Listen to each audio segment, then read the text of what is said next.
Assalamualaikum warahmatullahi wabarakatuh dan salam sejahtera. Kami daripada kumpulan 1 akan membentangkan persoalan utama Sekolah Ekonomi Keynesian.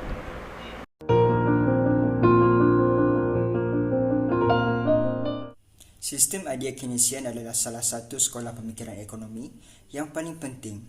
Sekolah ini bermula dengan penerbitan Keynes The General Theory of Employment, Interest and Money pada tahun 1936 dan kekal menjadi sumber utama dalam ekonomi ortodoks hari ini. Keynes sendiri yang masuk ke dalam tradisi Marshall dan muncul semasa sekolah neoklasik.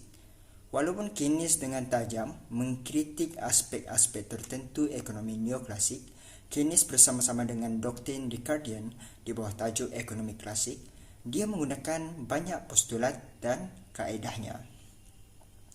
Sistemnya didasarkan pada pendekatan psikologi subjektif dan ia meresap dengan konsep terpinggir termasuk ekonomi keseimbangan statik. Keynes memisahkan dirinya daripada serangan terhadap teori neoklasik. Idea Keynes telah diberikan dorongan tambahan oleh kemelesetan besar tahun 1930-an yang paling teruk di dunia barat yang pernah diketahui. Namun akar idea-idenya dapat dikesan kembali sebelum tahun 1929. Ramai pakar dan ahli ekonomi, termasuk Mitchell dan rakan-rakannya dalam National Bureau of Economic Research, berada dalam rangka ekonomi agregat atau makroekonomi dan bukannya mikroekonomi sekolah neoklasik. Keynes juga menggunakan pendekatan makroekonomi ini. Perang Dunia Pertama dan kawalan ekonomi yang digubal memerlukan pandangan keseluruhan ekonomi. Pertumbuhan pengeluaran dan perdagangan perindustrian berskala besar menjadikan ekonomi lebih mudah terdedah kepada pengukuran dan kawalan statistik, menjadikan pendekatan induktif, pendekatan agregat lebih mudah untuk dilaksanakan dari masa lalu. Malah, pendekatan ini semakin diperlukan kerana orang ramai menjadi lebih bersemangat untuk menggesa kerajaan menangani secara aktif dengan pengangguran. Pemikiran Keynesian ini juga mempunyai akarnya dalam menyebarkan kebimbangan tentang genangan sekular atau kadar pertumbuhan yang menurun. Ekonomi perusahaan swasta yang matang di dunia barat kurang kuat dan kukuh selepas Perang Dunia Pertama daripada sebelumnya. Kadar pertumbuhan penduduk menurun dan sebahagian besar dunia telah dijajah. Dalam konteks ini, nampaknya tidak ada ruang untuk pengembangan geografi selanjutnya. Pengeluaran yang muncul untuk mengatasi penggunaan kerana pendapatan dan simpanan meningkat dan tidak ada penemuan baru seperti enjin steam, kereta api elektrik dan kereta untuk merangsang pelaburan model baru dan luas. Penurunan persaingan harga yang kuat juga mengurangkan kadar penggantian jentera lama dengan mesin baru dan lebih baik. Dan ekonomi diseret ke bawah apabila pengumpulan dana susun nilai yang semakin meningkat dari pelaburan masa lalu yang tidak dibelanjakan dengan cepat. Ramai ahli ekonomi menyedari kesan pengganda bahawa peningkatan perbelanjaan kerajaan boleh mempunyai jumlah perbelanjaan dan pendapatan. Ada yang berteori bahawa apabila pendapatan negara meningkat, perbelanjaan penggunaan meningkat kurang cepat daripada jumlah pendapatan dan penjimatan meningkat dengan lebih cepat.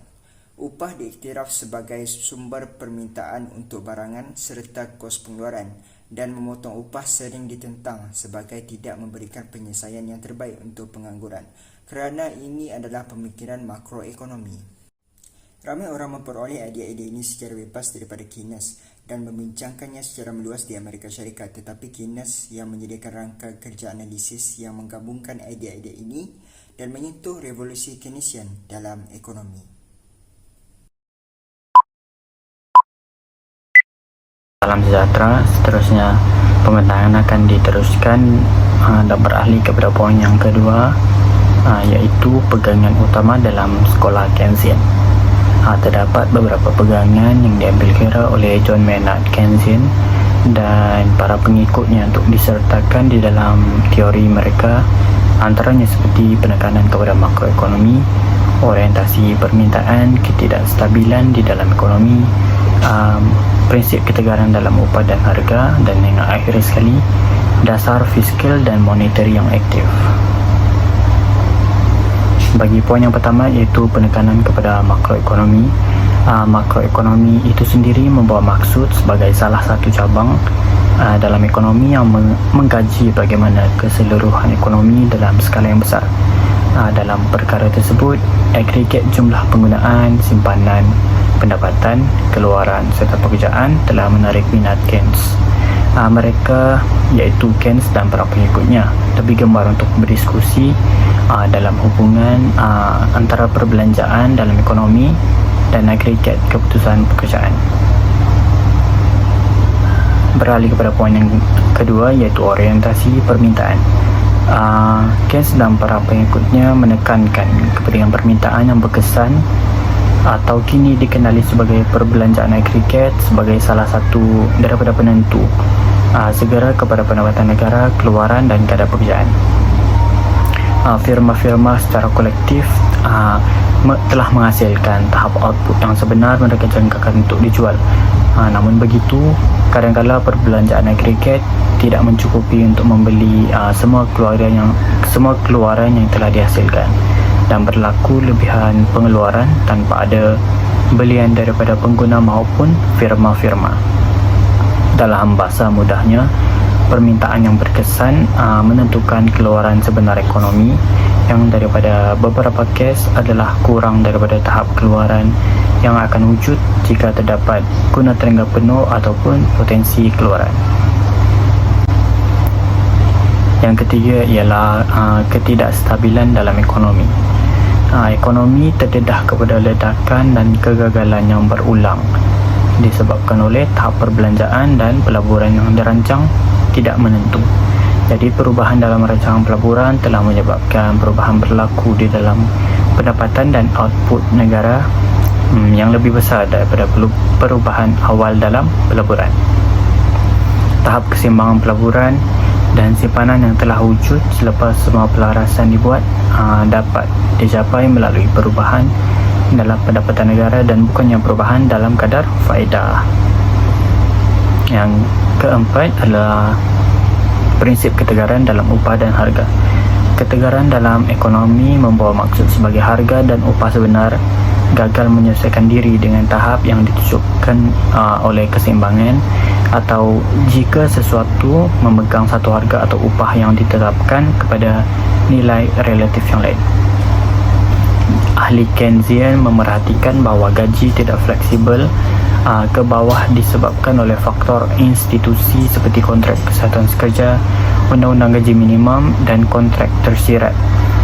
Kontrak tersirat di sini bermaksud persefahaman antara majikan dan pekerja mereka bahawa gaji tidak akan dipotong semasa kemelesetan yang bernilai sebagai sementara. Semasa dalam tempoh permintaan agregat yang rendah untuk barangan serta perkhidmatan, firma bertindak balas terhadap jualan yang lebih rendah dengan mengurangkan pengeluaran dan memecat atau memberhentikan pekerja, dan bukannya mereka mendesak dalam hal pemotongan gaji. Akhir sekali, poin yang kelima adalah dasar fiskal dan monetary yang aktif. Menurut definisi dan maksud dasar fiskal dan monetary dalam ekonomi, dasar monetary dia merujuk kepada tindakan bank pusat yang bertujuan untuk mempengaruhi jumlah wang dan kredit dalam sesebuah ekonomi. Bagi dasar fiskal pula, ia merujuk kepada keputusan kerajaan berkenaan cukai dan perbelanjaan. Dasar monetary dan fiskal ni dia kedua-duanya digunakan untuk mengawal aktiviti ekonomi daripada semasa ke semasa. Beralih kepada pandangan ahli ekonomi Keynesian, mereka berpendapat bahawa kerajaan harus campur tangan secara aktif dalam kegiatan ekonomi yang dijalankan dalam sesebuah negara, maupun institusi untuk menggalakkan guna tenaga penuh, kestabilan harga dan pertumbuhan ekonomi melalui dasar fiskal dan kewangan yang sesuai. Untuk memerangi kemelesetan, kerajaan harus sama ada melakukan hal seperti meningkatkan perbelanjaan atau menurunkan cukai, dengan yang terakhir meningkatkan perbelanjaan penggunaan swasta. Sekian, terima kasih. Seterusnya beralih kepada poin yang ketiga, iaitu siapa yang mendapat manfaat atau mencari manfaat daripada sekolah Keynesian. Ekonomi Keynesian adalah satu kejayaan yang besar kerana Sebahagian daripada pempraktikannya telah berjaya dalam menangani isu yang mendesak pada ketika itu, seperti isu pengangguran dan juga isu kemurungan. Pihak yang boleh dikaitkan dalam mendapat manfaat adalah hampir keseluruhan jiwa, kerana majoriti daripada mereka keperluannya dipenuhi. Antara pihak tersebut ialah pekerja. Kesatuan Sekerja telah merundingkan gaji dan keadaan kerja yang lebih baik serta kurang risiko dan ketakutan terhadap pemberhentian kerja hasil daripada permintaan agregat yang meningkat.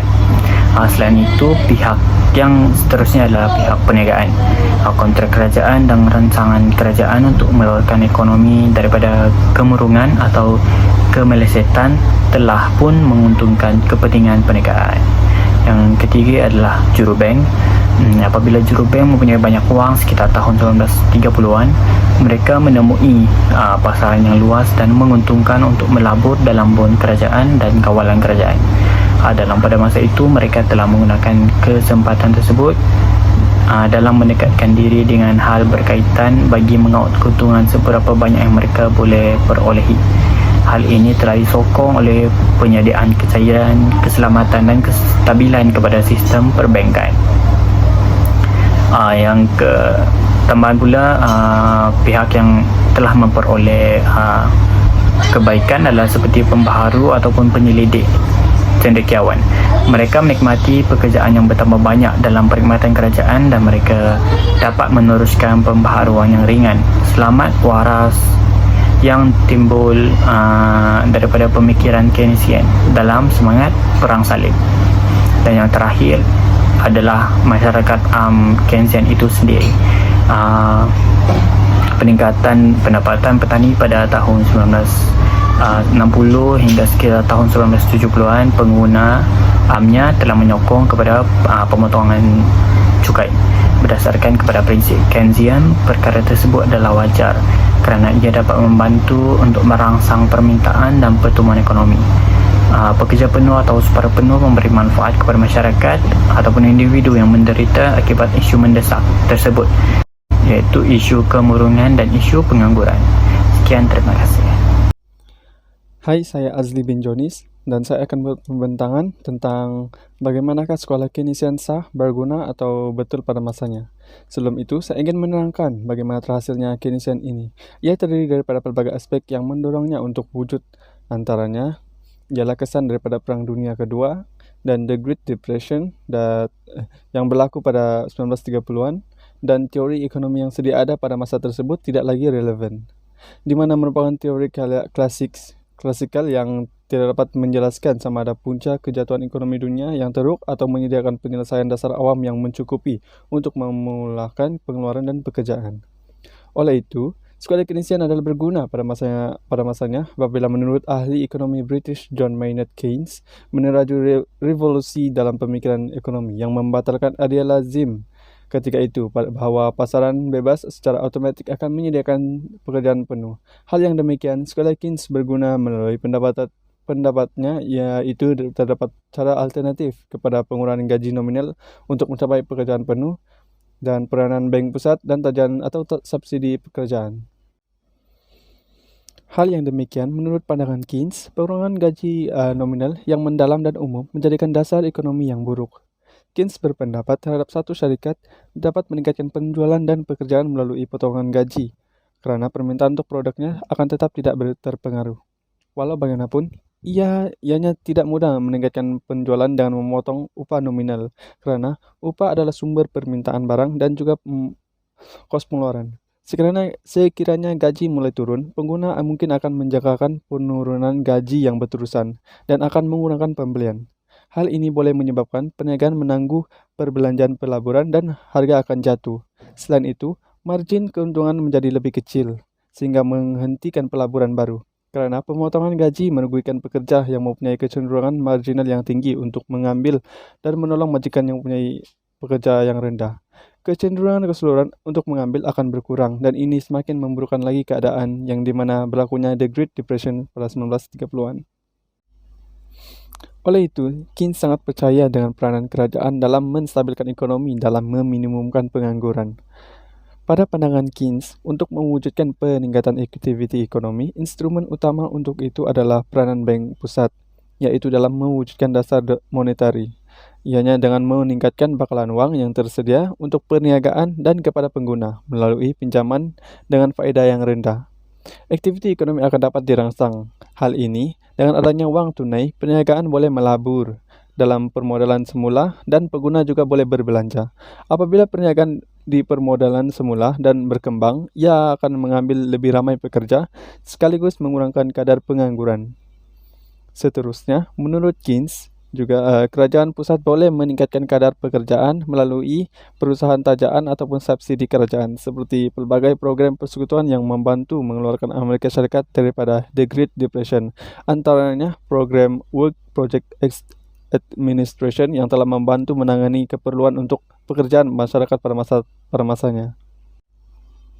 Kesimpulannya, pendekatan Keynesian menjadi sangat berguna bahkan bagi mereka yang tidak menerima dasar Keynes.